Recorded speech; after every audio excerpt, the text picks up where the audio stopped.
حضرت ابو امامہ باہلی رضی اللہ عنہ روایت کرتے ہیں کہ نبی اکرم صلی اللہ علیہ وآلہ وسلم نے ارشاد فرمایا، جو شخص کسی بندے کو اللہ کی کتاب کی ایک آیت کی تعلیم دیتا ہے وہ اس کا آقا بن جاتا ہے۔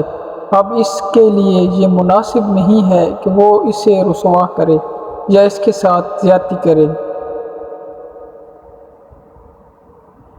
حضرت ابو ذر غفاری رضی اللہ عنہ نبی اکرم صلی اللہ علیہ وسلم کا یہ فرمان نقل کرتے ہیں، تم لوگ ایک ایسے زمانے میں ہو جس میں علماء زیادہ ہیں اور خطیب کم ہے۔ اس زمانے میں جو شخص اپنے علم کے مطابق سب سے چھوٹا سواں حصہ بھی چھوڑے گا وہ جہنم میں گر جائے گا۔ عن قریب لوگوں پر ایسا زمانہ آئے گا جس میں علماء تھوڑے ہوں گے اور خطیب زیادہ ہوں گے۔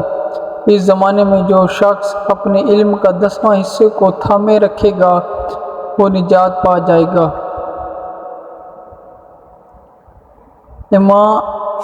امام المومنین حضرت سیدہ عائشہ صدیقہ رضی اللہ عنہا روایت کرتی ہیں کہ نبی اکرم صلی اللہ علیہ وآلہ وسلم نے ارشاد فرمایا، علم کے حصول کے لیے صبح جاؤ، کیوں نہ کہ میں نے اپنے پروردگار سے یہ دعا کی ہے کہ وہ میری امت کے صبح کے کاموں میں برکت رکھے۔